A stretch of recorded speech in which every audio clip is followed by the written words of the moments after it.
What is up, everybody? Sorry for the delay there. I don't know what's going on with my mic, but it's all good. Welcome into the Guilty as Charged podcast. My name is Steven, and I am the host as always. We are 3 weeks out from the 2023 NFL Draft, so we had to do it big today. And joining us today are our guys from Chargers Wire, Gavino, Borquez, and Alex Katson. Alex, what's up, man? We'll start with you. How are you doing tonight? Doing good. Excited to rep the mustache only part of the Chargers community. Gavino and I. This is your key for the night. Chargers Wire only mustache. Guilty as charged. Full facial hair. I've Yeah, seen feeling there's. good. Excited for this.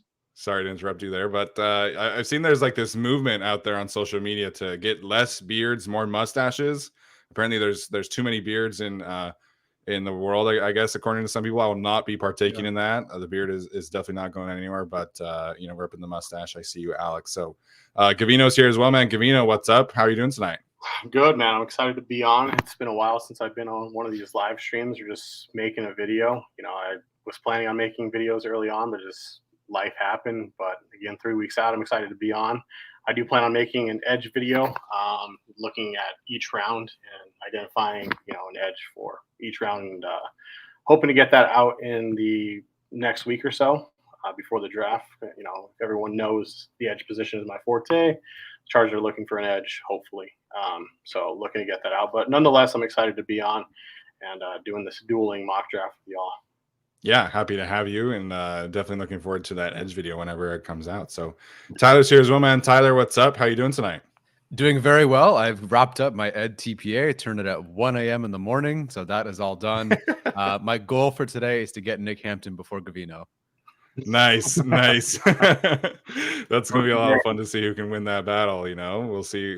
I thought you guys were high on him, and Brett Coleman, went out there and was trying to snipe your guys as well. So, yeah, a lot of fun stuff planned tonight for you guys. We're going to be doing our dueling mock draft episode. We did this last year with the three of us, and so this year we figured, get Gavino and Alex on here as well, have some great insight into this draft. And so, how this is basically going to work, we're going to have one simulation on PFF, and then the four of us are going to each make a pick for the Chargers at each round of the draft. So there will be no repeats in this dueling mock draft. So that means we're going to talk about 28 different players in this episode tonight. So it's going to be a lot of fun. Usually, like we were talking about before the show started, Alex was mentioning that, every 7th round mock draft for the Chargers almost always has like Aiden O'Connell or some random, quarterback or corner, something like that. We don't get to do that tonight, so we gotta be able to bring our A game for the day 3 sleepers. So it's going to be a lot of fun. Cannot wait to see how it pans out. This is one of my favorite shows that we do every single year, and this year we're doing it bigger than ever with Gavino and Alex. So excited to dive in.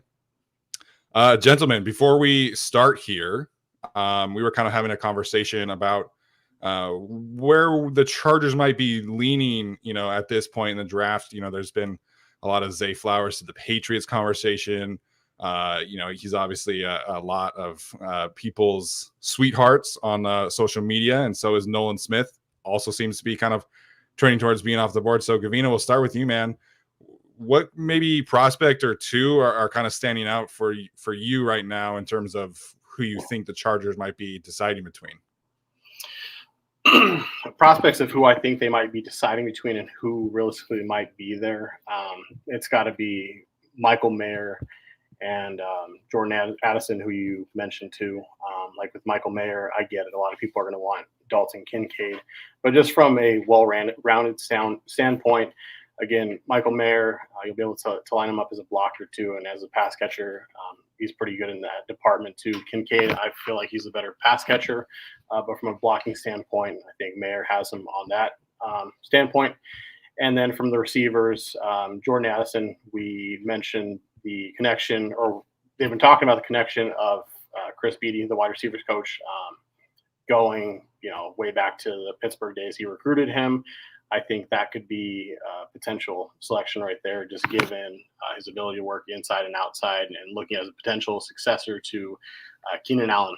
So, again, with this Chargers team, first round, most people will say, like, let's go best player available. But, again, they're probably going to be looking at a standpoint of who could succeed who. And, with Mayer, him taking over that tight end 1 role, and then with Addison, growing into a role of wide receiver 1 down the road and then wide receiver 2 from the get-go. So they haven't had that.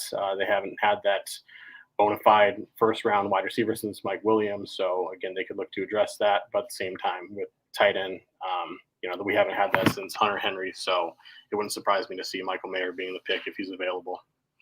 Yeah, and like you mentioned before we started recording, Michael Mayer currently plus 1,000 on FanDuel. So probably go put some money down on that bet for the Chargers.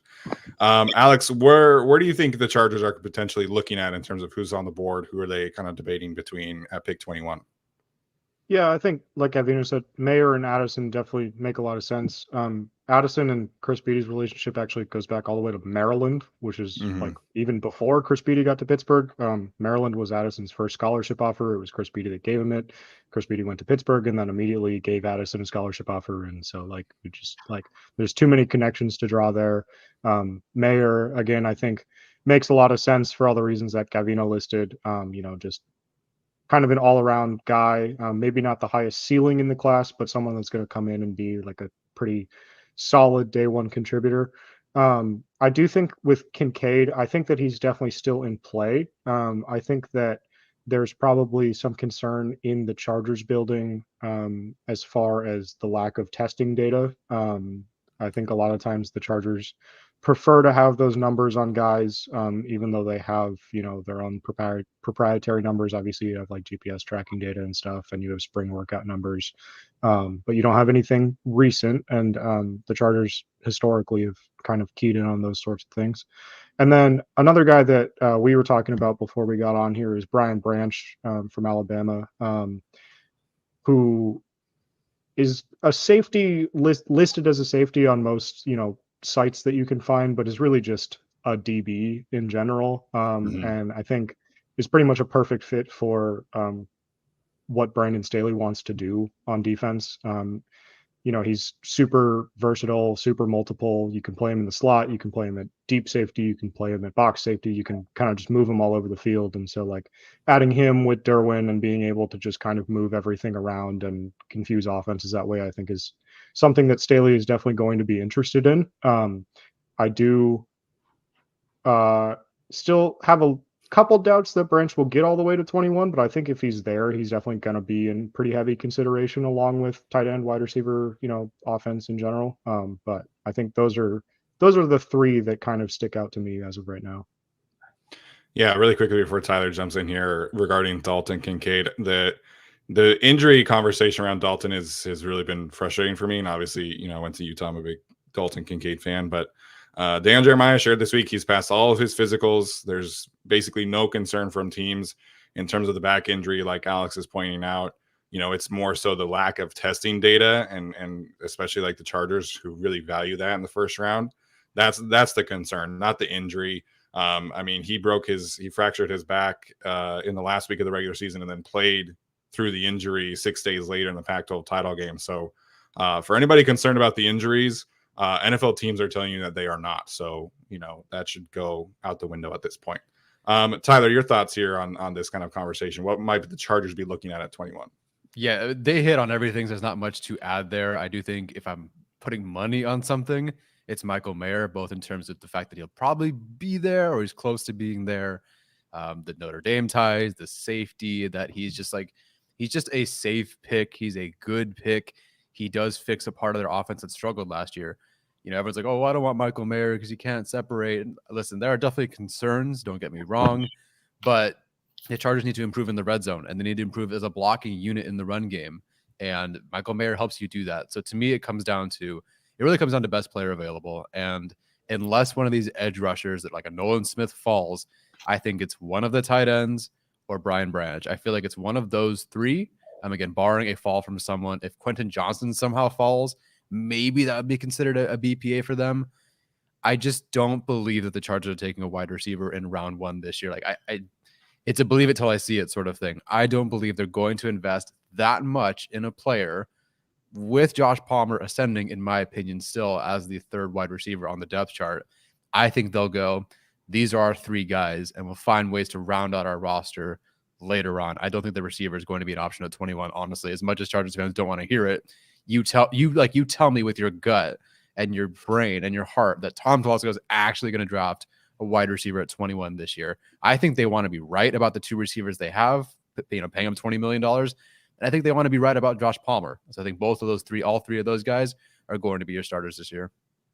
Yeah, absolutely. And I think we'll see the Chargers definitely address the speed and lack thereof in the draft at some point, but probably just not in the first round. So, all right, Tyler, let's get the mock draft simulator up here. Again, we're doing one simulation for the 4 of us, and then we'll have no repeats. We'll go full 7 rounds here, and we're going to have 28 different picks here. So we're going to go in alphabetical order. So Alex will go first, then Gavino, then myself, then Tyler, and then we're going to snake it around. And so Tyler will have the first pick in the second round and so on. So going to be very interesting to see how this one pans out.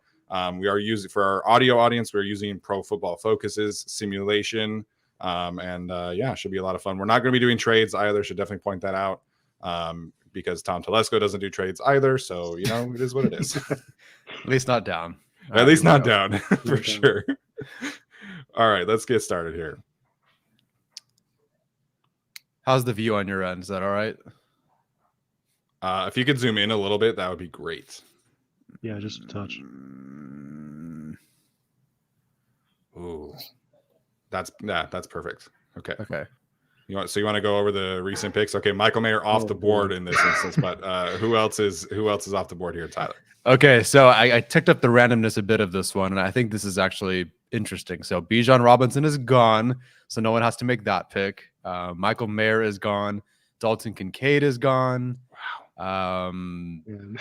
I don't see Nolan Smith. Is he? So is Nolan Smith still on the board? So Banks, Branch. Oh, Nolan Smith is still on the board, as is Miles Murphy from Clemson. So I guess we change things up with the tight ends and running backs, but the edge rushers fall. So yeah, Brian Branch, Smith, Murphy, McDonald, all on the board, as well as Zay Flowers and Addison. All right, so that's who's off the board, who's on the board. Alex, you're up first here, so walk us through your process, and then ultimately make your selection here, and then we'll head over to Gavino after that. Yeah, I think if this happens, there is going to be a lot of high-fiving in the war room, I think, in LA, because all of a sudden you have your choice between 2 premium edges, I would say, with Smith and Murphy both on the board. I don't personally think that either one of them will make it that far, but if they do, and you never know with the draft, obviously, like, people love to speak in absolutes, especially as we get closer and closer of like, oh, he's never going to be there. He's never going to get to 21. I'm guilty of that too. I think I've been one of the more opinionated about Nolan Smith is not going to get to 21, so we should probably stop talking about him at some point. But at the same time, if he's on the board, which is certainly possible, obviously if it wasn't, it wouldn't happen in any of these simulations. I think that you are sprinting that card up. There is a wrench that's thrown into it in this scenario simply because Miles Murphy is also there. But I think for the sake of discussion, we can leave that one on the board and one of you guys can worry about that. I'm going to sprint up the Nolan Smith card.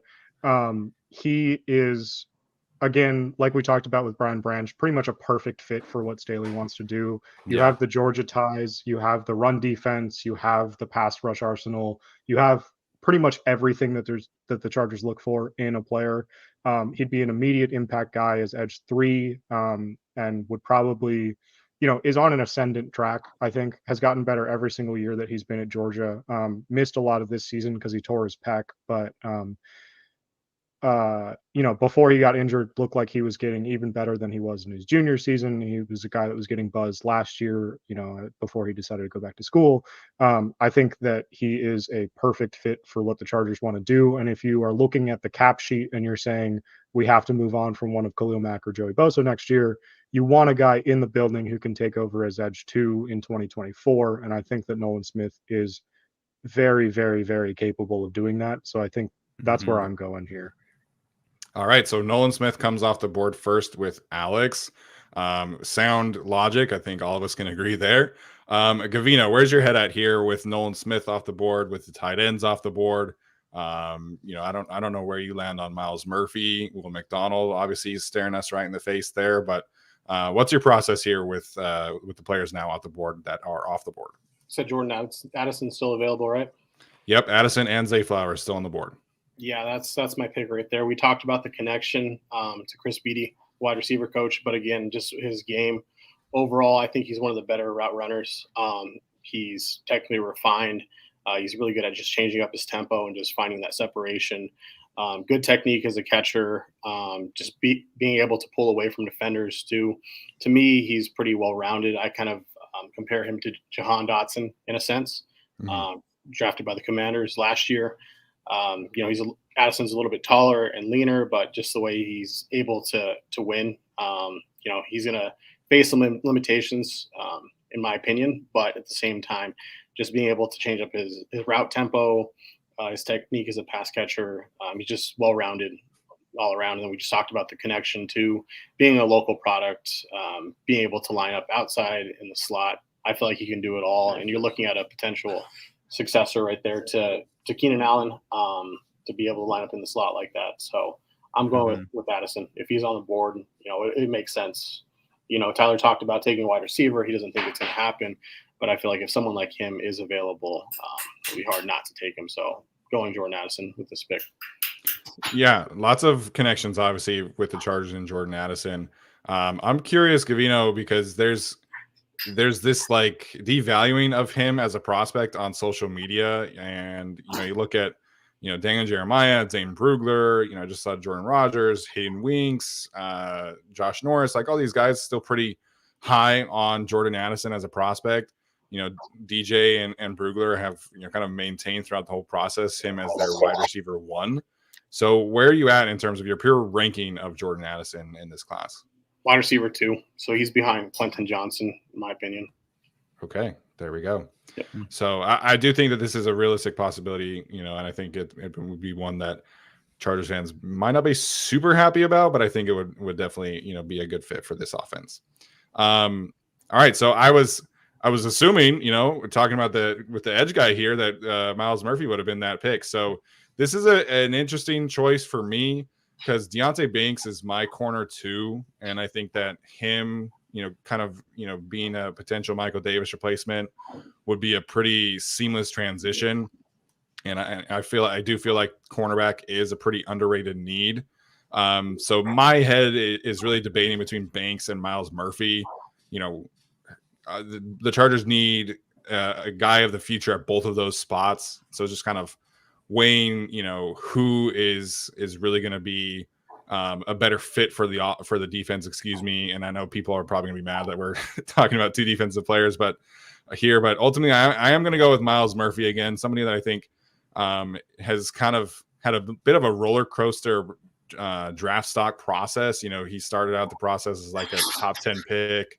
Now he's like a late first. And so I don't know if he's ultimately going to be here on the board, but he is here in the simulation. I'm a big fan of his. I think if you in particular watch his 2021 tape, then you can really get a stronger understanding of what he is as a prospect.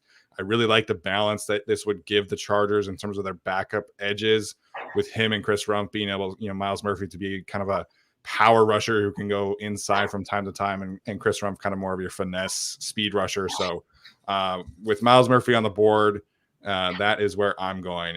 So Miles Murphy, the edge rusher from Clemson, is my choice. Gee, thanks, guys. Taking these really excellent players. If Nolan Smith or Miles Murphy is there, man, you got to run it in. I'm really happy with either. It's more of a pick your flavor with those guys. Jordan Addison for me is graded as my wide receiver 2.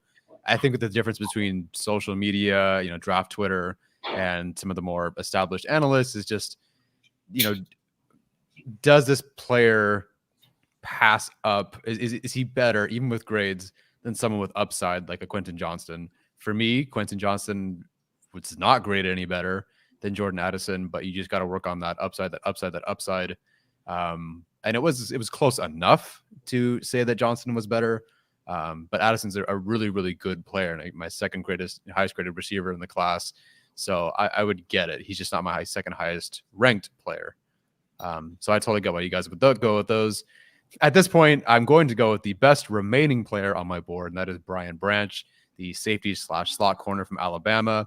Daniel Jeremiah hasn't ranked at like 30th or 31st or whatever, but the description on him was like, this is a slot corner. You know, this is a DB who plays right away, an excellent nickel player. You're going to get so much out of him. He solves everything for the Chargers in the run game in terms of coming and playing the run, which they did not do last year. I personally, as a Chargers fan, I'm sick of watching 50-yard runs every single week. The difference between, not that was on Bryce Callahan or Jaw Taylor, but just having someone out there like Brian Branch to take care of that would be fantastic. I think Jaw Taylor is an ascending player. I just don't know if he's quite there yet as a starting slot corner. I believe in Branch right now a bit more than Jaw Taylor.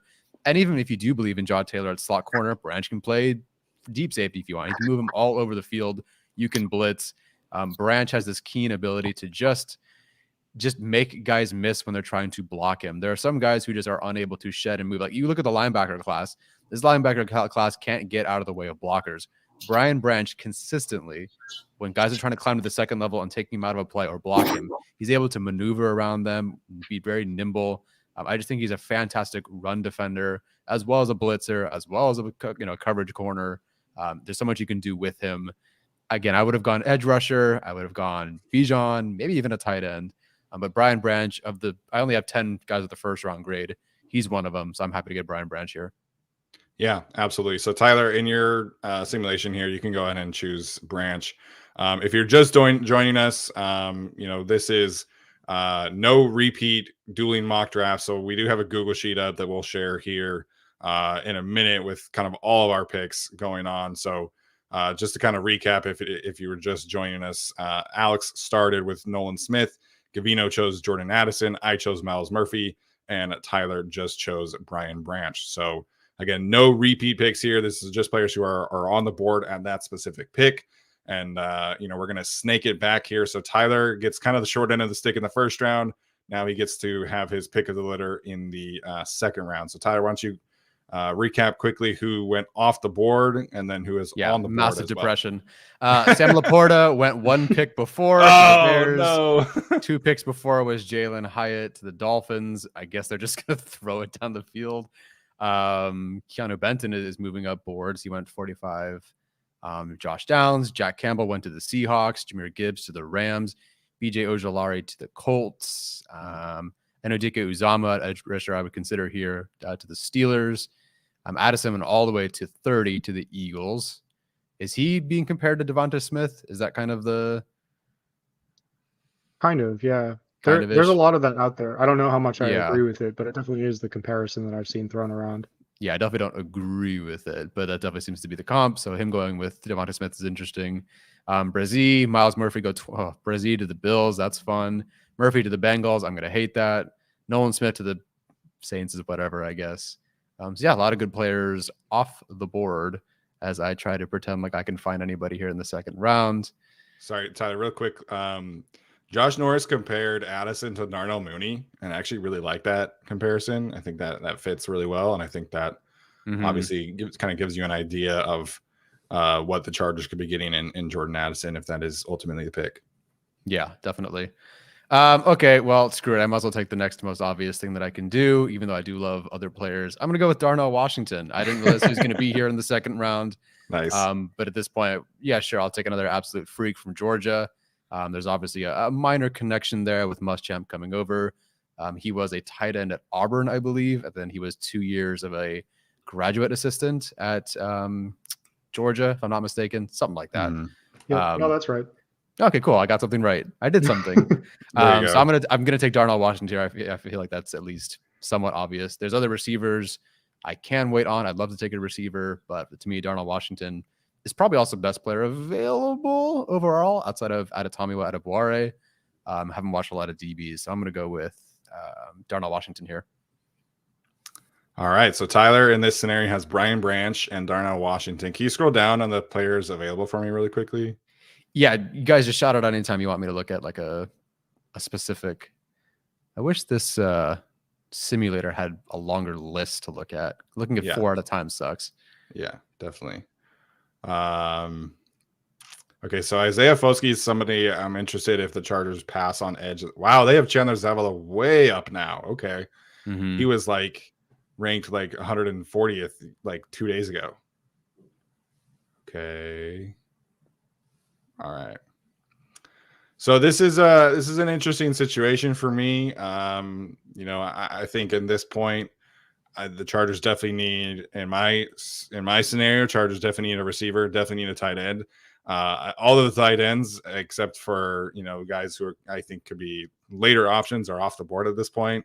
I don't love the receiver board at this point, although I do think PFF is a little too low on guys like Marvin Mims and Jaden Reed. So if he's there at 54, even if you take an edge rusher, I'm extremely tempted to just go with Tommy Adebawore and just get some banshees up front on the defensive line. I know Chargers Twitter would hate that. Like I'm taking 2 defensive line with my first 2 picks. But you want to talk about having guys of the future, right? Like getting these guys into this kind of room, I think is far too tempting for me. Again, who knows if Adebawore would even be on the board at this point. But getting Miles Murphy and Adebawore in the same room with Joey Bosa, Khalil Mack, Morgan Fox, all these guys, that's too much for me to pass up, man. I can't do it. So I'm taking Tommy Adebawore with my second pick here. I don't. Yeah, Chargers fans are going to hate you. I love you. I think this is a lot of fun. They'll hate me, and then they'll have like a significantly better pass rush, and then they'll be cool with it. Steven, you're on. The sheets are gone. You're navigating away on the sheets. Huh? Never mind. I can see the sheets have changed on your share screen at the bottom, but never mind. Okay, but it's not on the screen, right? No, I just wanted you to know in case you were, I don't know what you're looking up, but just give you a heads up. I'm just copying and pasting his name because I don't know how to spell it off the top of my head. So Fair enough. It's kind of a long one to figure out. Okay, so Gavino is up here in this instance again. Tyler taking Darnell Washington. I'm going with Tommy Adebawore. So Gavino is up in with this process. Yeah, I'm going to go with the edge position. I'm going to take Derek Hall out of Auburn. I love this spot for him a lot. We talk about explosiveness, length that Brandon Staley likes. Derek Hall came to the combine with 34.5-inch arms. He ran a 4.55. 10-yard split was 1.59. Had a 10.7 broad jump, 33.5 vertical jump. And then on the field, you see him play high-motored player, powerful rusher, very thick frame. He's got the length, strength, the explosiveness, and violent hands to cause fits for offensive tackles. And also, while he's a proven pass rusher, he's really good at defending the run, right? So, again, this is a Chargers team that needs run defenders at that position too. So, while they need players that can get after the quarterback, they also need run defenders too. And I'm pretty high on Derek Hall, and I feel like he fits that profile that Brandon Staley likes. Of course, he's not the most bendy edge defender. I get it. But at the same time, if we're talking about still just being explosive and a long player, Derek Hall fits that mold right there. I really like this in round 2. If he was available, it'd be hard to pass up on him. So I'm going Derek Hall. All right, there we go. And definitely an Auburn connection, SEC connection. We know Brandon Staley likes picking from the SEC, so I think he's pretty underrated on PFF Sport here. Tyler had to scroll pretty far to find him, so I do think that he's somebody who could be in this kind of realm as well. I definitely don't think he's going to be a round 3 player. He's definitely not round 1, but he's not going to get to the third round. I feel like the round 2 is a sweet spot for Hall. Just look at his production too, and just the testing, he tested really well, and then having that length too. He's another one like Mayer, where he's a complete player at that position. And in my opinion, I feel like he's one of the better run defenders at the edge position. Being 6'3", 255, and he has a pretty thick frame too. I really liked Hall's tape. Yeah, absolutely. All right, Alex is going to finish the second round off for us. Again, Darnell Washington, Tommy Adebawore, and Derek Hall, the selections here. So, Alex, where's your head at with being kind of the short end of the stick in the second round here? My head is at I'm going to get yelled at for this. Ooh, because my thing here, right, is Tyler, Steven, and I are all kind of in similar positions heading into the second round, where all of us went defense in the first, and then you have every tight end and every wide receiver go off the board before Mhm. pick 54, except for Darnell Washington, who Tyler took. Um, and so if you go back and you look at the corners that are available, and this is why I think I'm going to Ooh. get yelled at. um, and you look at this list that is left, and I think the name that sticks out to me the most here is Julius Brents from Kansas State, who I know Steven likes a lot, except for that Alabama tape. Yeah, the Alabama tape was not fun, But but there's a couple other guys that pique my interest a little bit here, but I think are ultimately it's just a little bit too early to take them. Like you look at a guy like Tucker Kraft, the South Dakota State tight end, someone who I really like. I think he's a little bit underrated just coming from South Dakota State and coming off an injury, but I think he's more of a early mid-round 3 player. Dan Henley is another one that I really like, but the second round is pretty rich for me, even as someone who is in love with him. And I think you look at the way that corner is constructed on the roster right now, where they didn't extend Michael Davis. We don't know if they're going to extend Michael Davis or not. Obviously, the J.C. Jackson situation is still kind of a mystery in terms of his recovery from injury, which yeah. obviously, I know we all hope is going well, but I think heading into the 2023 season, you don't want to have that much of a question mark. You look at towards the end of the season, they're taking Asante Samuel off the field at boundary corner to, help out with run defense. Brents is, I think, like 6'2" or 6'3" and 200 Yeah. pounds and hits like a truck. And, super physical and press, kind of is your in-house Michael Davis replacement past 2023. But as a rookie, can come in and kind of be that guy that rotates in with Asante on the outside if you need extra run support from the boundary. You can kick Asante to the slot, especially because in this scenario, Brian Branch is not the player that I picked, and so he's not on the Chargers in this one. And so you have kind of a question mark at slot corner. Obviously, we've heard that they are really confident about Ja Taylor, but you can kick Asante in there in some situations if you want to get Brents on the field. And then I think going forward, it gives you some flexibility. If you can't strike a deal with Davis, or if JC Jackson doesn't come back fully healthy ever again, because we don't know if he will or not. Patellar tendon injuries are nasty. I think that's what makes the most sense to me, just the way that the board falls here. I know that everyone is going to be mad that Steven and I have both gone defense the first two rounds. But I'm hoping that the board falls in a way where my late round knowledge on some of these wide receivers and tight ends can shine through in a little bit here. So I'm going with Brents.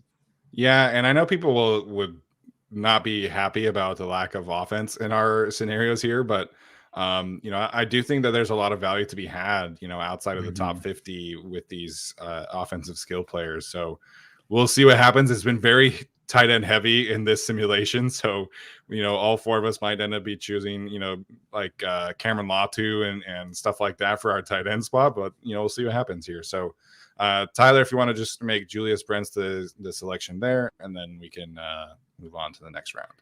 Yeah, it's definitely not a great draft if you want offense right now. I mean, we literally had Jalen Hyatt and Sam Laporta go like the first 3 picks before I selected it to start the second round. So hasn't really fallen in our favor. The drafts, when we post it on social media, people are going to hate it. But I think it's tough to who are you taking at this point? Which tight end are you taking after Darnell Washington? I don't know. Yeah. And, I do think that there is obviously, Kellen Moore coming over. I think there's going to be an improvement in the offense, even if they add nobody, right? But obviously we want them to add some talent. So we'll see what happens here. How each of us kind of attack this. Obviously Gavino has Jordan Addison, so he's sitting pretty right now. Tyler, why don't you recap who kind of went off the board recently here? Yeah, so Trenton Simpson went to the Jaguars. Zach Charbonnet went to the Cowboys. That's pretty fun. Derek Hall. Oh, no, we didn't drop Derek Hall. We ended up going to the Bills. Foskey to the Bengals. Adebore went to the Eagles because, of course, he did. That's going to be amazing. Keon White, didn't realize he was that far down, went to the Broncos. Tucker Kraft to the Titans. That's going to be a good one. Devin Achane went to the Patriots. Yeah, if you're a big Rashee Rice fan, he went to the Dolphins. I guess the Dolphins are only drafting receivers. I mean, Tyreek Hill's retiring in a couple of years. They got to think long apparently term you gotta prepare. At least you know. Yeah. All right, Alex, where's your head at here? Again, you go defense with Nolan Smith and Julius Brent. So I assume you're looking at offense here, but what I kind of hope process so. are you looking at? I hope so, man. Yeah, let's scroll down a bit and see some of the options here. So Zavala's still on the board. And you can have is Tyler just interesting. look at the specific positions too. Yeah. Yeah, let's look at the board at wide receiver. Okay. Well, it's gonna be an easy one in about 3, 2. All right, cool. So yeah, I think I will make amends for everyone yelling at me for picking a corner by just slamming the Marvin Mims button. There you go. There you go. I think everyone at this point is familiar with Mims. He's Mhm. Oklahoma's top receiver this year. Stayed at Oklahoma this year, even though the offense got a little bit worse. Still was super productive. Has the speed downfield that you want from a receiver that you're putting on the Chargers. Is pretty much everything that the Chargers are looking for in a receiver, except maybe not as developed as a returner. I do know some people at Oklahoma that have, told me a couple things about, like he might be a little bit more of a project, not on the field, but just like as an off the field personality, just like not anything major, but just as like, it might be a year or two before he kind of like, before it kind of clicks in the NFL for him. That said, I think that at this point you're in the third round. You could afford to bring a guy along a little bit slower, because you have Keenan, you have Mike, you have Josh Palmer playing in 2023. Beyond that, obviously, we don't know what the future holds in terms of cap situation and guys that are going to get cut or anything like that. But I think at the very least, you can plug Mims in as wide receiver 4 this year and just have him run in a straight line and catch the ball down the field, and Yeah. that is pretty much good enough. So I'll go with that. Good call. Yeah, no, we're big fans of Marvin Mims on this show. Obviously, I think we've taken him in every mock draft we've done previously. So very on brand here. All right, Gavino, unlike the other three of us, has taken his wide receiver. He has Jordan Addison in tow, and then going Derek Hall in the second round. So, Gavino, where are you looking at here in this situation with wide receiver and edge taken care of? I saw my guy, so go ahead and go to tight end, please. Yeah, I figured this is where. Yeah, right there. Yep. I'm taking Luke Schoonmaker. Follow me on Twitter. You know that this is probably my guy at the tight end position from a stylistic standpoint. I think he compares a lot to Dalton Schultz, in my opinion.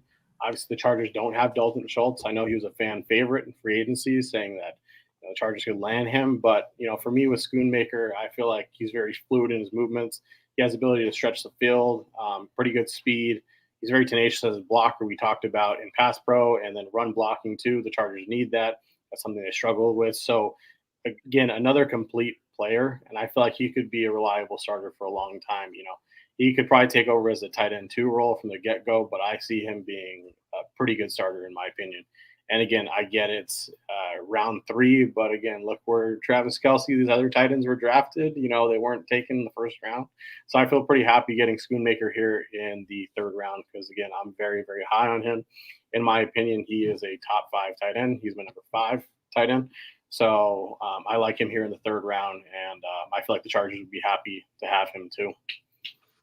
Yeah, I'm a fan of his as well. He's somebody who's kind of climbed up my personal board recently. I think he's tight end 6 for me, so kind of right in the same line as you. Athletically, like he's definitely more athletic than what we've seen, Kellen Moore previously have at the tight end position in terms of sheer testing. But stylistically, like you said, I think he's a perfect fit for what Kellen Moore wants. From a blocking standpoint, with him and Donald Parham in tow, I think you definitely feel better about the blocking aspect of things, and then he can add had a good amount as a wide receiver or as a pass catcher, I should say, as well. So good selection there from Gavino. I know where I'm going. I'll add one more thing. Like I feel like from a production standpoint, people are going to look at that. He wasn't the most productive receiver, but you got to think that he was a number 2 tight end to Eric All, I believe. and then an injury happened to him, and he just blossomed. He became a really good player, and finally people saw the potential. And again, I get he's on the older side too, but I feel like at that position too, he's pretty mature, and for him to be able to step into a role, I think he can really develop into a good player at the NFL and be able to get a handful of years out of him. So that's why I think that Schoonmaker would be a good pick here. Yeah, absolutely. Absolutely agree. So Tyler, if you want to go to the wide receivers for me, I'm going to go with Cincinnati receiver Tyler Scott, get the speed situation solved in my scenario here. I do have Marvin Mims with a higher grade, same with Jaden Reed. But I think Tyler Scott just is, he fills that speed box, pretty seamlessly. I think his ability to, get vertical and be able to make people miss in space is pretty underrated as well. So Tyler Scott for me, I know he doesn't hit necessarily like the size thresholds that the Chargers typically have. But in the third round, I think he's too much for me to pass up on. So I'm going Tyler Scott after I take Miles Murphy and Tommy Adebawore. So Tyler, you're up here with your final pick in the third round. Yeah, so knowing that, so I would have gone receiver here. I would have gone Mims, then I would have gone Tyler Scott in terms of wide receiver. So that makes things tough here for sure. No repeats here. I'm going to trust that I can find someone in round 4 to fill out the speed role if needed. Technically, I could also probably do that in round 5, but as we hit round 4, I'll be the first to go. So I'm going to bank on player or players being there, hopefully. And let's do the most on-brand thing I could possibly do. Yes, I do this every mock. I do not care. I'm going to take Tyjae Spears. If Marvin Mims is your wide receiver statistical darling, Tyjae Spears is your running back statistical darling, who is the Patrick Mahomes of college running backs when it comes to analytics graphs. He's always on the top right, way ahead of everybody else. I think he's way, way, way, way, way too good. Get him in the third round. Now you've got a point where you're sound, as a tackling unit, I guess, with the safety Brian Branch, or corner Brian Branch. And then your run game is now Darnell Washington and Tyjae Spears. So one of the best blocking, most athletic tight ends. Follow that up with someone like Spears, who's one of the best after contact players who can do pretty much anything you need him to. And Austin Eckler is currently a free agent next season, and he feels disrespected and punched in the face. So we're going to go with a running back here in Tyjae Spears. And I'm praying and hoping that in round 4, a receiver that I want or receivers that I want will fall to me. Yeah, no. Brett Coleman said the Chargers are going to run the ball, and in this situation, Tyler's is speaking that into existence. Darnell Washington and Tyjae Spears. So there we go. All right, Tyler, you can select Spears there if you want, or any of the players that we talked about, and then we can move on to the next round. I'm going to take Mims because I want to speak it into existence. So we're going to take Mims here and there we go. Prayer circle this thing. Yeah. And frankly, I'd be okay with them taking him in the second round, to be completely honest. So yeah, I think Scott feels more round 3. I think Mims feels like round 2. I don't care what the board says. If he goes in round 2, fine by me. Yeah. All right. So Tyler going to be up first here in the 4th round. And then, we'll see what the board has in store for us. Okay. Let me pray to God and see if there's a receiver here that I might want to go to. There is. That's easy for me. Then I'm going to go with Ole Miss wide receiver Jonathan Mingo. Elite tester 9.9 RAS, I believe. Not exactly like the pure speed. There's no 4.2, 4.3 here, but a 4.4 player at about 6'2", 220. More of the speed, size, well, not speed. The more the size profile the Chargers would actually go for. So I'm going to go with a player that is legitimately fast, completely underutilized at Ole Miss. The games that I watched of him, I think this is a perfect spot for him. Probably should be like a round 3-ish target. I feel like Tom Telesco would take this player in round 3 because they're like, oh, he's got elite testing or something. So I'll take this player and watch him develop. But I really think this is a player that adds something different to the Chargers roster. He does a lot after the catch. He can do a lot on screens, on shallow crossers. He's fast. He fits their size profile. So I'm going with Jonathan Mingo here out of Ole Miss. Okay. Really quickly, you want to kind of recap who went off the board and who's on the board? Sorry, I was just so excited. That's okay. I get it. That's okay. So Jaden Reed went to the Raiders. Good luck. Have fun. A.T. Perry to the Patriots. Good luck. Have fun. Schoonmaker went to the Raiders. Man, whatever. At least my dad can root for a Schoon or a Schoon on the Raiders. Roshan Johnson, the Falcons. Ivan Pace, the Panthers. Dorian Williams. This is a run on linebackers, it seems. We had different guys go. Trey Palmer, another guy I would have considered here. Trey Palmer went to the Jaguars. And so, yeah. And some guys left on the board. If you want me to go through those, I guess it depends what you're into. Sean Tucker, apparently people really like. I have not watched him yet. Deuce Vaughn, I feel like every Chargers fan takes him about this time. Keandre Coburn looking really good. Zach Harrison's still on the board. PFF is not a fan, apparently. Oh, wow. Yeah, I mean, at this point, even with the scheme fit being a little bit off, I would take Zach Harrison there. Keaton Mitchell, Jonathan Mingo, who I just took, Zach Kuntz, Yaya Diaby, which feels like a Gavino pick at some point. So, yeah, those guys. All right. So I do not have a tight end yet. Can you pull? Obviously, you said Kuntz. Can you look at who else is there for tight end for me? Sure. Okay, so Davis Allen, Josh Wiley, who Chris Sims has is like tight end 4, which I think is ridiculous, but Crazy. Yeah.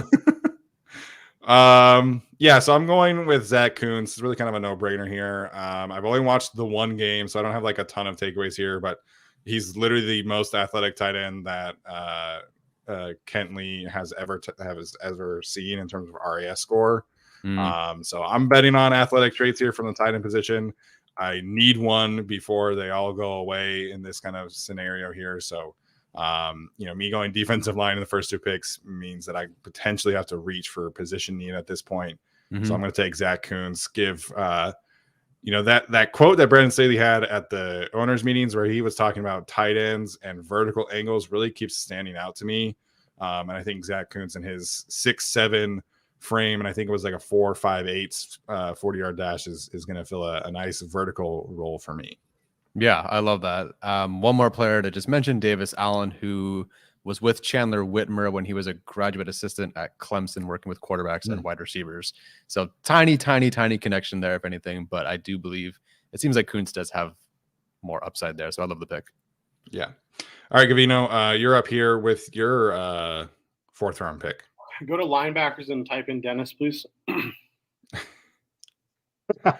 Wow.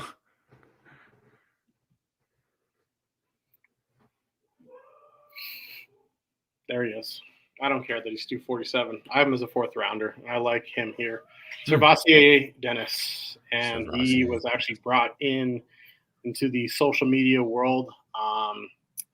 People said, I think it was Jordan Schultz that said he had the highest cognitive testing score of any linebacker. Talk about instincts right there. That's something that Brandon Staley covets at the position. That's something that he needs at the position. And if we look at his pro day numbers, he had a 4.64 40, a 41.5-inch vertical, 10.5 broad jump. Very, very nice numbers. But on the field, we talked about the instincts. He brings it there. He has the burst to be able to read and react, make plays. Brings it as a blitzer as well. And again, we talked about this linebacker position. You have Eric Kendricks, but you have Kenneth Murray, final year of his rookie deal. Probably not the best to have on the field, just given their run defense issues on the perimeter too. And with having Dennis right here, he's a special teamer right off the bat. But again, I view him as a starter down the road. And again, he can get some quality playing time right off the bat. And before all this stuff came out about Servassier Dennis, I kind of figured I was a little mad that we didn't do this a day before. So I think it was your linebacker rankings. I think I put in the comment section, I said Servassier Dennis is my linebacker 5. So I made it out there. I made it known that I like Dennis. I watched his tape. And again, he was a former high school quarterback, I believe, defensive back, and he played like lacrosse, basketball, and then before spending a year at prep school. And he switched over to linebacker too. But, the tools are definitely there to become a immediate starter, in my opinion. Obviously, with the room, they're going to give Kenneth Murray any shot that they can. But I feel pretty comfortable with taking Dennis and banking on him of being one of the starting linebackers for the Chargers. So, Servassier Dennis is my pick. Man, I'm going to have to watch another linebacker, aren't I? Yes, I think you're right. Steven, let me say, he's not my linebacker 5. So you might not have to either. It's up to you. I mean, I that class is just desperate for some instincts, so I might have to check him out.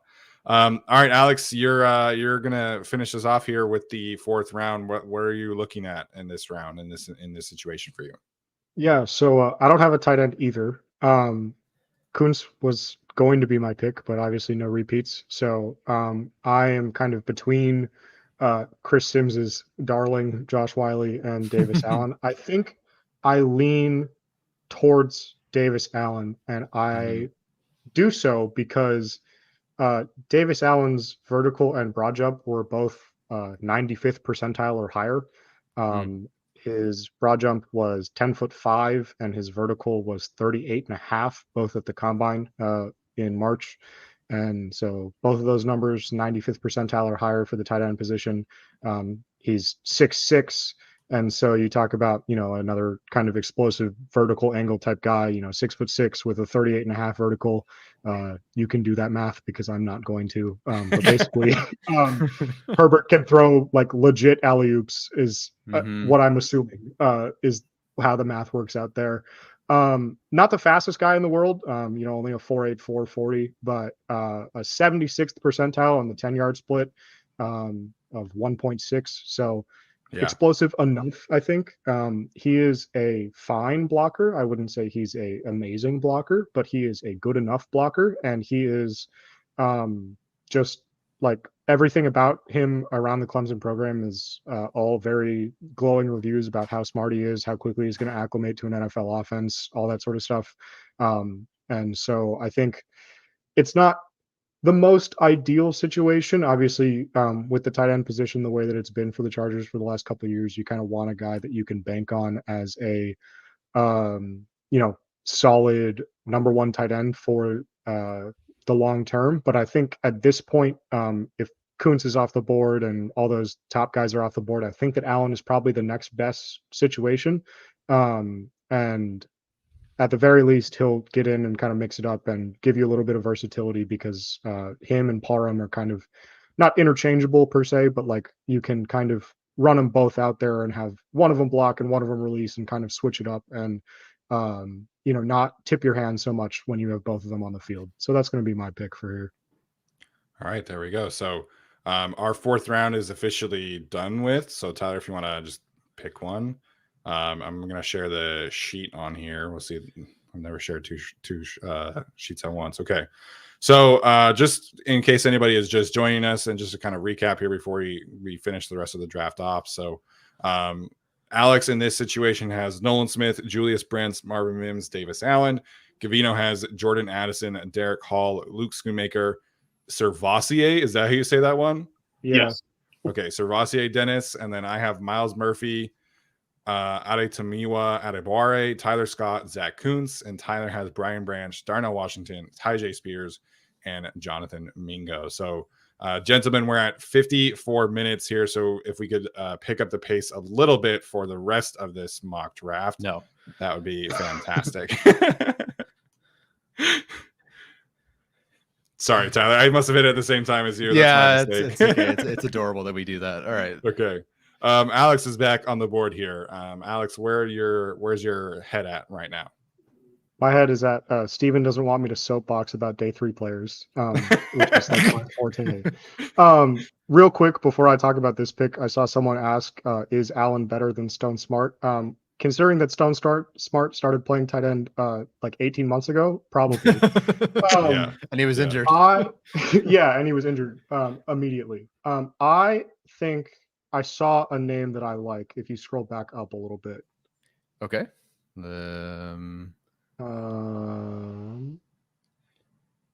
There he is. Marte Mapu, Sacramento State. Holy hell, who is that? All right. So I just did a profile on him. It's up on the channel. You can go watch it. It's very long because I'm a degenerate. He's listed as a safety on PFF. He's not a safety. He's a linebacker. We're going to draft him to play linebacker. He's going to play will. He is a menace. He hates everyone so much every time that he's on the field. He's like me. I love it. He's a little bit of an older guy. He tore his pec training pre-draft, so he didn't get a chance to work out at his pro day. Sacramento State's pro day was last week. He didn't get a chance to work out. But he got called up from the NFLPA Bowl to the Senior Bowl like a week before the Senior Bowl, and he showed up and just dominated everyone. And everyone was like, "Who is this guy? I've never heard of him," because he plays at Sacramento State. Yeah. I in my profile, I'm pretty sure I gave him a 5th round grade, but I said I would be comfortable taking him as high as the 4th. Here we are in the 5th. He's here. Zach Hicks, who writes about the Colts and is a great follow on Twitter, has compared him to EJ Speed, the Colts linebacker, who as basically he's going to be an elite special teamer from day one. He played all three, every phase of special teams at Sac State. And then you can develop him into a legit starter at linebacker, which is what they're doing with EJ Speed over in Indianapolis this year, now that Bobby Okereke left for the Giants. And so I think the Giants, right? Yeah. And so Mapu is my pick. You can sit him behind Kendricks and Kenneth Murray or whoever else you want. It's essentially a Troy Reader replacement as a special teamer guy for 2023, and then someone that kind of can grow into a linebacker role, which I know it seems like the Chargers have a lot of, but I love Marte Mapu, so I'm picking him. Yeah, and I think he could play a bit of a hybrid role as well. Definitely. So, important to point out that he also did go to the Senior Bowl and balled out there too. We know how important that is to Tom Telesco. So, all right, Gavino's up next. Gavino, where are you looking at in this situation? Interior offensive line. So can you go to those, please? You better not. You better not. Where is There- Daniels? There he is. Go up. I think PFF has Daniels as a tackle. There he is. Oh, okay. Scroll down a little bit. Mafi. Yep. Damn it. I've loved him since the Shrine Bowl. He's definitely catching on. I wouldn't be surprised if he is a 4th round pick. I think he's really good, but I saw him at the Shrine Bowl. I was able to interview him, spent like 30 minutes talking to him where I was able to find a nugget. But before I get into that nugget, just him as a player, 3 years ago, he was playing nose tackle for UCLA. He made the position change to guard. Still imposed. He plays offensive line like a guy who used to play nose tackle. Exactly. He definitely imposes his will. He consistently moves players, holds them at bay and in pass protection, and he's just like a bully. He has great feet. He has a strong anchor. I believe last year he finished with a 88.3 run blocking grade. So in his only full season as a starter in 2022, we're talking about improving the run game. Well, insert Mafi. And then there's some ties here because when I talked to him, he told me that the Chargers have been watching him closely since his first season in 2028, and they really loved his tape. Keep in mind, or 2018, I'm sorry. 2018, he was playing nose tackle. So when he made that transition, they talked to him at the Shrine Bowl again. They told him that they really loved his tape. So I feel like being able to get him, we talk about addressing the interior part of the offensive line, getting depth there. I was looking at Juice Scruggs before it was announced that Will Clapp was re-signed because I figured, okay, what are they going to do here as the swing center? And they re-signed him. So that doesn't change the fact that they need to address the depth at the guard spot. So with Mafi, the type of player that he is, I feel like he has starter potential. He started as a swing guard, but down the road he has potential to be a starter. Like I think he's a really, really good player. It seems like Twitter caught on to him right after the Shrine Bowl, and I wouldn't be surprised to see him as a round 4 player, but I love him here in the 5th round. So, I'm addressing the guard spot, taking him to be a backup, but again, down the road, he could potentially start. And if someone goes down, which Chargers have shown, they've had injuries, especially on the offensive line, he can fill in a heartbeat. So, Yeah, I love Antonio Mafi's film, man. It's ridiculously fun. I think there are definitely some technique things that will naturally get cleaned up as he, gains more experience at the position. But that physicality and that tenaciousness that he brings, it's hard to find. So I'm on the same page with Gavino here. I want to address the offensive line in some capacity. I do think with Will Clapp, I don't think it necessarily precludes them from taking a true center prospect. Because I think Will Clapp can play guard as well. And so he could be your swing guard, and then you have a center if necessary. So, Tyler, if you could look up the tackles and the interior offensive line, we'll see who is there for me to choose from. So, obviously can't choose Mafi. Okay. All right, I'm debating here between Ricky Stromberg and Trevor Reed. Trevor Reed is a bit more of a project, but dude is an athletic freak. He's met with the Chargers, has had a private workout with the Chargers. I think that could be pretty intriguing. I don't know necessarily how great they feel about Foster Sorrell, so I would like to see them address the swing tackle position. Ricky Stromberg, I think, would be a fantastic center of the future option, and as well one of the more athletic players there. So kind of debating really how much do I want Will Clapp at guard versus center. To me, I think Will Clapp is much better suited as a guard, and not that I want to make this decision off of Will Clapp or anything by that, but I think they can find maybe a swing tackle veteran after the draft. So I'm going to go with Ricky Stromberg here, the center from Arkansas, and get him behind Corey Linsley, and potentially be the center of the future going forward. Nice. I would love to watch him. I'm going to watch some of these guys. I think every day Duke Manyweather posts some interior guy that looks like so much fun to watch. Yeah. Stromberg's a lot of fun. And, I think that athletic profile, he's been a 4-year starter in the SEC. Those are hard to come by. And just like this year, like intelligence factor, because I think Will Clapp was fine as a backup center. It was just kind of like the protection calls that were the issue, and just being able to pass off blitzes and stunts and things like that. Stromberg has done this for 4 years in the SEC, so there will be no issue there with him handling the protection calls. And again, you get him learning behind Corey Linsley. I think you feel much better about that situation on the interior with him and Will Clapp being able to play guard. Yeah, love it. I am out of interior guys, it sounds like. I'm going to look through here. Some of the interior defensive line guys, I do really want to watch more of this class. I just don't know any of these guys. I'm sure Broderick Martin's a ton of fun, man. See, I can't draft a guy based on a ton of fun, but it sounds like I should at least watch him. Yeah. The Chargers do need to get better, I think, at the linebacker spot, and I'm going to go Noah Sewell here. Ooh. I would have considered Henry To'o because there is the connection to Derek Ansley, both from Tennessee for 2 years and then Alabama. There's sort of a connection there. But definitely at Tennessee, he was his defensive coordinator. But to me, I'm going Noah Sewell because at this point, we've seen with Tom Telesco, they go for these round 4, round 5, higher RAS score upside sort of guys. If you look at like the draft network, I think Brentley Weissman, former Charger scout, has a 3rd round grade on him, almost a 2nd round grade. The upside is there. You've seen it. You've watched him against Utah. You watched some games of his in 2021. There's tons of upside there. He is a bigger guy at the position. It's a different style than I'm used to seeing for Tom Telesco taking. I think they would maybe go more Henry To'o because I think he's a bit more better in coverage, can do a bit more for them. Looks more like the sort of hybrid guy. But Noah Sewell, I feel like, is a better downhill guy, or at least a guy to develop to be your Mike linebacker. My PC's at risk if you can see that. I don't know if you, never mind. No, you're good. Don't see okay, it. you couldn't see it? Fantastic. No. So I'm going to go Noah Sewell here, 90th percentile sort of athlete, linebacker. Chargers have done it all the time. I'm going Noah Sewell. Yeah, I do think his ability as a pass rusher would be needed with the Chargers defense as well. So while I'm not like super high on him, I think like his skill set as a pass rush specialist, I think would be very useful as run defender for sure. Yeah, definitely in the 5th round at this point. Yeah, might as well. Okay, so you'll be up here in the 6th round. So we'll see what happens here and how the board pans out the rest of the way. All right. If he's there, I'm taking him. I'm going to do it, Gavino, but he's got to be there. I'm taking 80% Nolan Smith if he's there. Come on, guys. That's true. You do need an edge rusher right now. I do need an edge rusher. I do.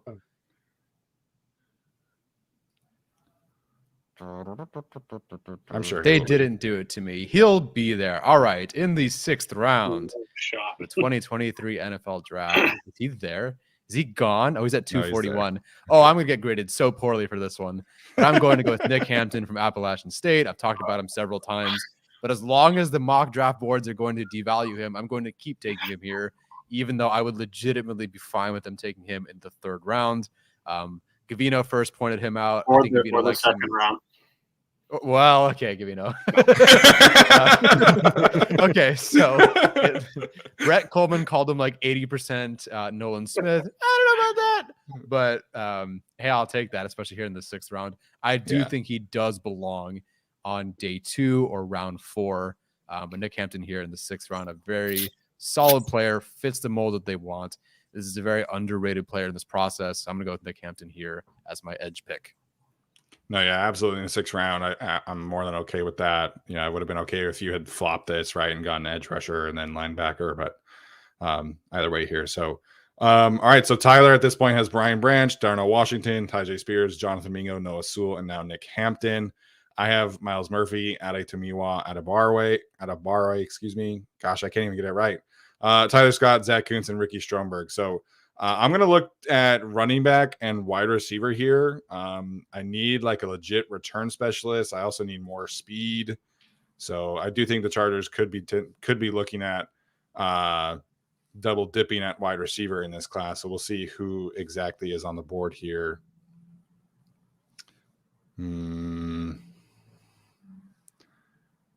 Okay, I don't love the receivers. I think there's a return specialist later on. So he's not with the franchise anymore, but there obviously has been a connection to Northwestern. Evan Hull has some kickoff return ability. I think Tyler Scott potentially could return punts as well. So I'm going to go Evan Hull here and add some more juice to Suleiman. I'm definitely not taking Puka Nacua. Never. Evan Hull, I think, would offer some nice juice in the backfield. I think he can play on third downs as well as a pass protector, which is needed, right? I think that's the one weakness that outside of Austin Eckler, they don't necessarily have, because Joshua Kelly just hasn't really developed into that. And Isaiah Spiller was one of the biggest reasons why he couldn't get on the field. So special teams, speed, athletic profile, there's the connection to Northwestern. Evan Hull is very productive in college as well. He shined in the Senior Bowl. So I'm going to go with Evan Hull in the 6th round here. Cool. All right. Gavino, you're up next. Who did the Buccaneers take? What does that say? Javarius Owens. Yes. What's that? Javarius Owens, the Houston safety. Yeah, that's exactly what I was going to go right there. That would have been my pick. So I hate that. I hate that before. Go to cornerbacks and safeties, please. Okay.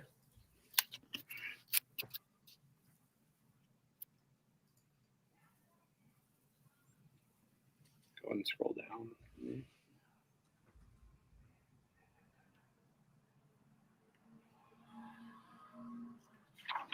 I'm going to keep going. Nope. That's good right Okay. there. Go ahead and go back up or go down. I'm sorry. Do you have a paper big board in front of you? Yes. So I might have I love it. That's awesome. I think one of you guys pointed out, didn't I'm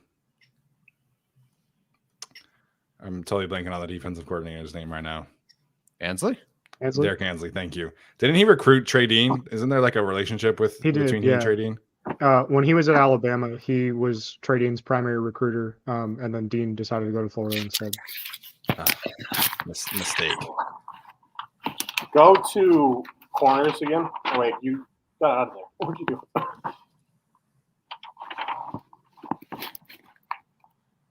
And then add the safeties again, please.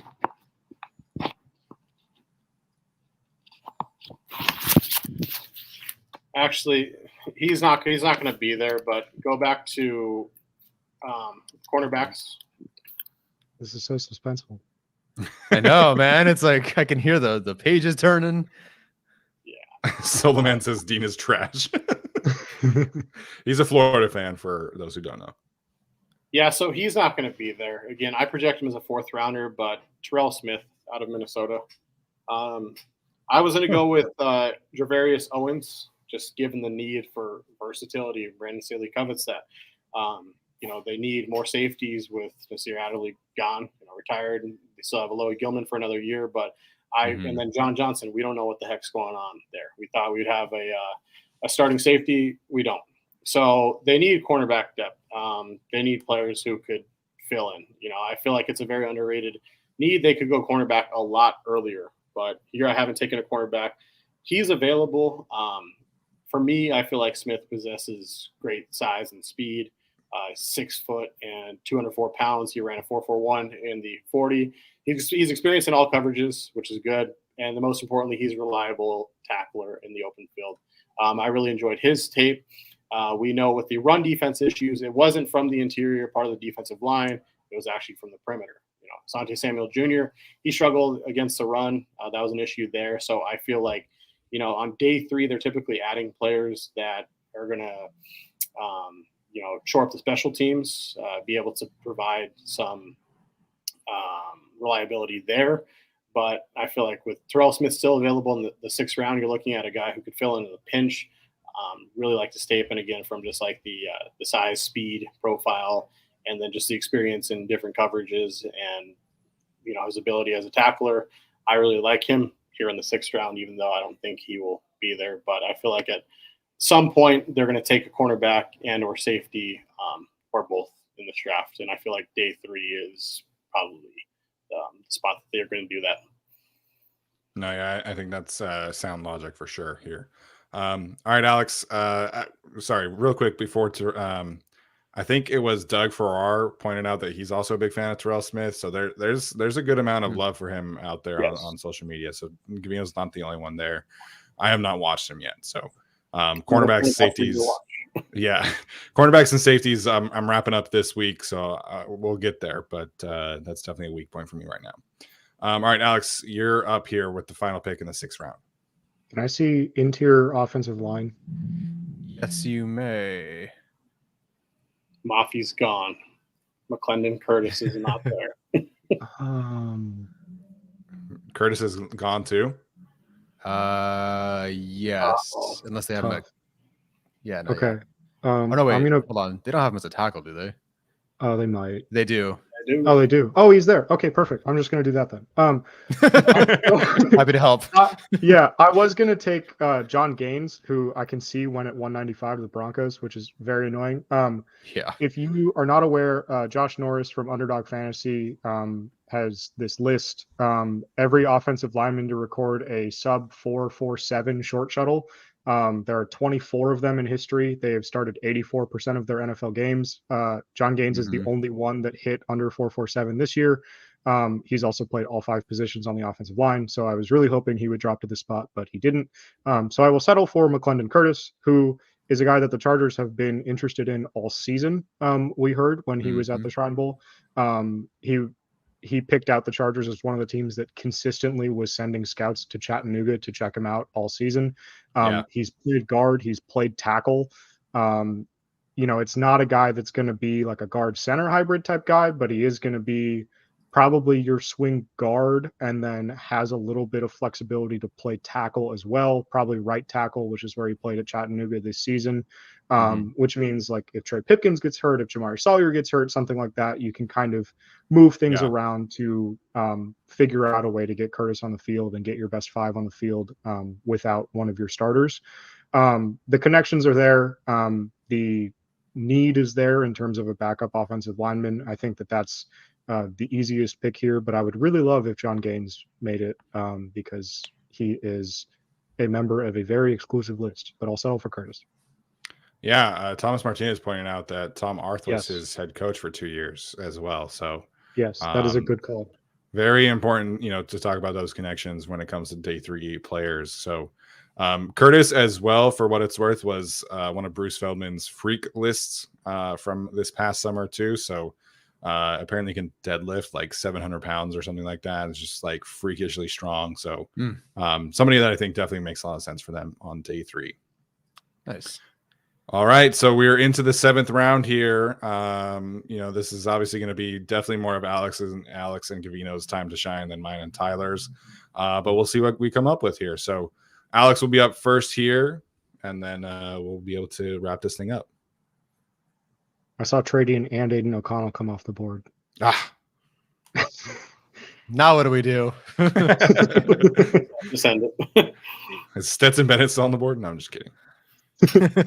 Wait, is Duggan on the board? There we go. Oh, let's go. They did meet with Max Duggan Pro Day. So that's fun, I guess. Trevor Lee's on the board. Oh. Can I see wide receivers?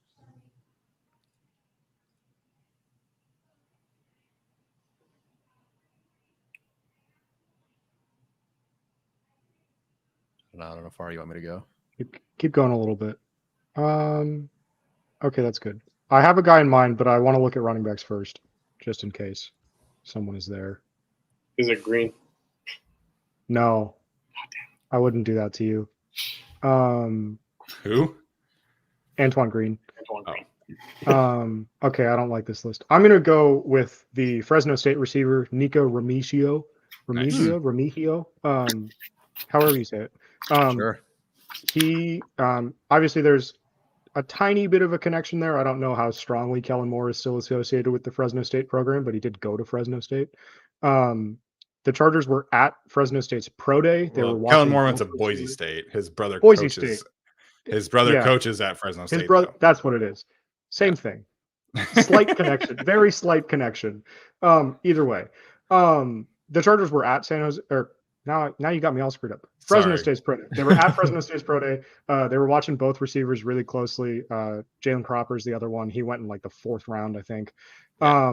But Remigio, I've posted on Twitter about this before, but essentially, like any Chargers fan that wanted Braxton Berrios when he got cut from the Jets, this is Braxton Berrios, but like $2 million cheaper because he will be a 7th rounder or a UDFA, and he's basically the exact same player. In terms of he could return punts, he's going to be an elite punt returner as soon as he steps into the league. He can play a little bit of slot receiver. You can plug him in. Hopefully, this is not like a KJ Hill repeat, but I think he's going to step in and be a really high tier punt returner right away. I don't have anyone to return punts or kicks on this team. I guess Marvin Mims could maybe return punts. But I also think, and we were talking about this in the Discord today too, which if you're not in there, get in there. I really think, and Steven touched on it earlier as well, that the Chargers are going to end up drafting 2 receivers. And it is simply because if you look at the roster right now, it is Keenan Allen, Mike Williams, Josh Palmer, and then Keelan Dawson, John Hightower, who are on futures contracts with no guaranteed money. So there's really nobody. So adding some more depth at wide receiver, in addition to a guy that has a little bit of return flexibility and is a local product, and Kellen Moore's brother coaches him at Fresno State, I think, like, all told, I would bet on him being the guy rather than, like, I see solos talking about Trey Tucker or Darius Davis as returner options also. Those guys are good too. But I think connections, like we were talking about, drive day 3 picks a lot of the time. So I'm going to go with Remigio. Yeah, I would think of the 3 of them, Darius Davis is probably the most like functional wide receiver. Yeah. But you know, I think Remigio, like he has that like truly reckless abandon as a returner. Like he does not care about his body and he's just gonna go fly around and make plays, and he's a lot of fun. So I think Thomas Martinez in the chat shared today the clip of him trying to hurdle somebody in the middle of a kick return. So you know, he just wants to go out there and make plays. He's a lot of fun. All right, Gavino, your 7th round pick here. Where's your head at? Go to interior defensive line. Classic.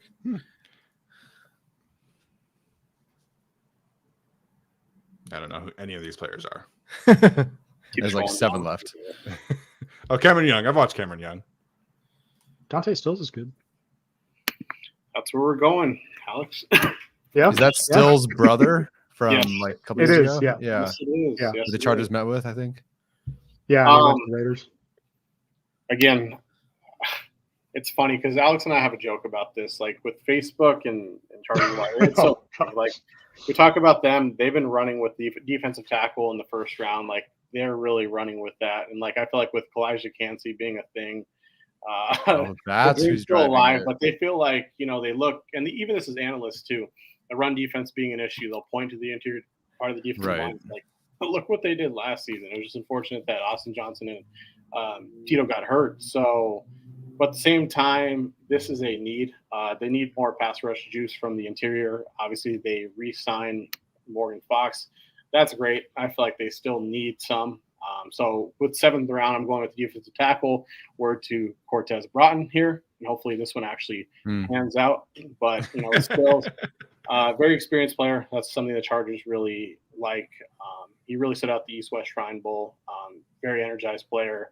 He's got the first step quickness. He's got the twitchiness when penetrating. You know, blockers struggle to compromise for him.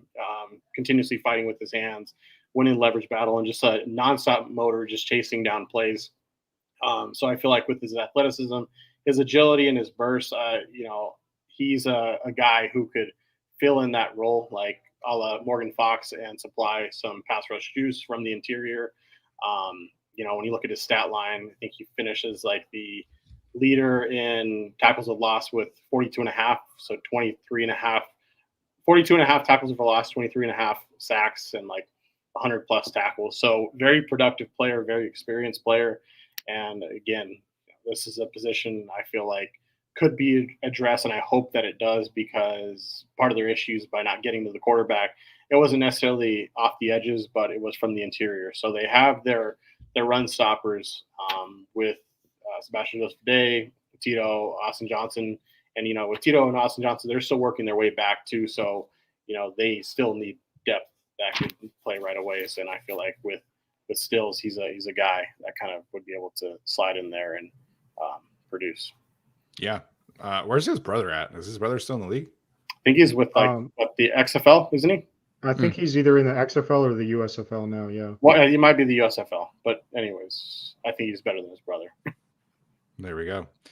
All right, Tyler, head to the corners for me really quickly. I think I'm probably going to go with one of the receivers, but I just want to see who's available here. So Carrington Valentine's is an interesting name. He's getting some early day 3 hype recently.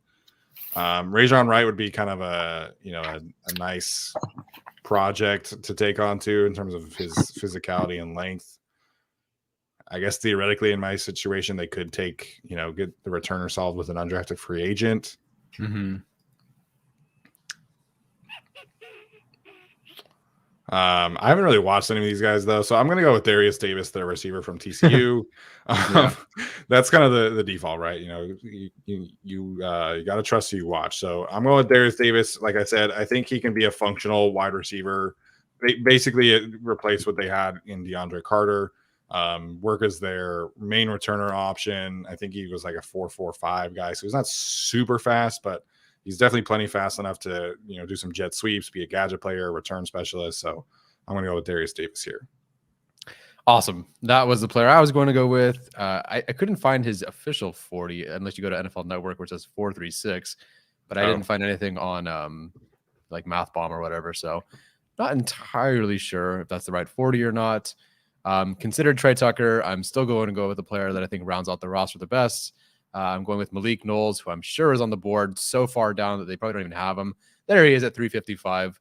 Nice. 29 yards per return throughout his college career, 5 touchdowns or whatever it is. Average like 13, 12 yards or whatever it is per rushing attempt as well. You get Jonathan Mingo to round out part of your receiving group. Now you get a different player who can take handoffs, who is an excellent kick returner as well. So I'm going to go with Malik Knowles here to round out. I was looking for either Davis there to be something different in terms of, more speed, different size sort of player. But I'll go Knowles here instead, who, again, if I had to reiterate, his agent is Eckler's agent and Dean Leonard's agent. So if you're looking for a player, you want to have hit in the 7th round or even as an undrafted free agent, I think going with someone like Eckler's agent, Dean Leonard's agent, and now Malik Knowles' agent, you kind of feel comfortable working with some of these guys that you maybe don't know as much about. Yeah, for sure. All right. So Tyler definitely hit the size threshold for the Chargers. I'll say that much for the receiver position. All right. I'll put the sheet up on here. As you can see, this is the full 28 pick, no repeat dueling mocked draft situation here that we had today. So almost full hour and a half for you guys talking about all of these players. So hopefully you enjoy this one. Just to recap really quickly, Alex here started us off with Nolan Smith, then went with Julius Brents, Marvin Mims, Davis Allen, the tight end from Clemson, Marte Mapu, the linebacker from Sacramento State, McClendon Curtis, the interior offensive lineman from Chattanooga, Nico Vermichio from Fresno State. And then Gavino was second. He goes Jordan Addison in the first round, Derek Hall, the edge rusher from Auburn in the second round, Luke Schoonmaker, the tight end from Michigan, Servassier Dennis, the linebacker from Wake Forest, right? Pitt. Sorry, Pitt. One of those yellow schools. Antonio Maffei, the interior offensive lineman from UCLA, Terrell Smith, corner from Minnesota, Dante Stills from West Virginia. And I was next here with Miles Murphy, Adetomiwa Adebarwe. Gosh, I messed it up again. I'm going to get it one of these days. Watch. He's going to be a Charger, and we're all going to have to practice it.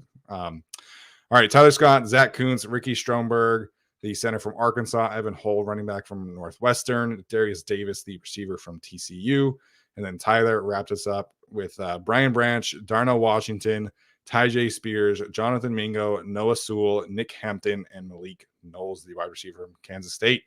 So if you are watching this, listening to this, let us know what you guys think. Gavino, final thoughts about how your draft played out here. I like how it panned out. Being able to get that wide receiver that everyone wants in the first round. I feel like with edge, it's a position that needs to and should be addressed in the first 2 rounds. Wouldn't be surprising if it does.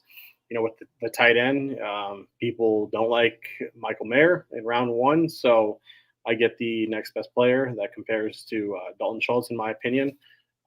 Linebacker being a big need. Servassier Dennis, who has starter upside, and then just depth to fill out the rest of the draft with an interior offensive lineman, corner, and a interior defensive lineman. So I like how it all played out. Again, with Terrell Smith, I feel like that's a steal. Same thing with 100%. Mafi. I feel like Smith should go around 4. Same thing, Mafi should go around 4. But other than that, I like how the board fell in my favor, so I'm happy overall. All right, there we go. Alex, how do you feel about your draft? Pretty good. I do want to point out that Gavino, 6 of Gavino's 7 picks were either at the Senior Bowl or the Shrine Bowl. The only one that wasn't was Jordan Nice. Addison, which I thought was funny. I like my draft. I hope that the Nolan Smith and Marvin Mims picks prevent me from getting yelled at for taking Julius Brents and Davis Allen. I got to talk about my guy Marte Mapu for like way too long. I think hopefully it's a little bit different from guys that Chargers fans are used to. That's kind of always my role when I do these kinds of shows, is kind of get people familiar with some names that they might not know as much. Hopefully I did that a little bit, get a little bit outside the box. But I feel good. I think that this fills out the roster. It gives you some flexibility going into 2024. And, who knows, maybe you can get Brock Bowers somehow next year. That would be really nice, man. I think it's probably going to be like a top 5 pick, but we'll see what happens in that class. Listen, people were talking about trading up for Marvin Harrison. We'll just do it for Brock Bowers instead. There you go. Perfect. All right, Tyler, how do you feel about your draft? Yes, the Bowers-Washington tandem will be awesome next year. I liked it overall. Going forth, man, I would have loved Nolan Smith, Miles Murphy. Would have loved those guys. But Branch, I'm super happy with in terms of who I like. I think in general, going a very good blue chip player, in my opinion, Brian Branch, and then offense, and then just some upside with Sewell, Hampton, and Knowles. It kind of rounds out different parts of the roster that they didn't have, places they need to improve. So is it the most creative draft? No, I don't think so. There are definitely some players that you guys took that I was very jealous that you had, or you took them right before I was able to take them. So, but overall, I'm cool with it. Yeah, I think this is definitely the most different, obviously, scenario for me, because I feel like, one of the things that I'm guilty of is always taking like my guys, like every 3rd round, I'm always like Marvin Mims, let's go. So something a little bit different here, highlighting the kind of strengths here. And I think, people would hate going back-to-back defensive linemen, but like I said, when I took him, right, like Tommy Adebawore is just too much to pass up on in the 2nd round. So solving the defensive line, I think early would be a lot of fun. And then I went offense 5 picks in a row. So hopefully it kind of balances out a little bit here. So, all right, that's going to do it for us. Gavino, Alex, thanks so much for joining us for this dual mock draft episode.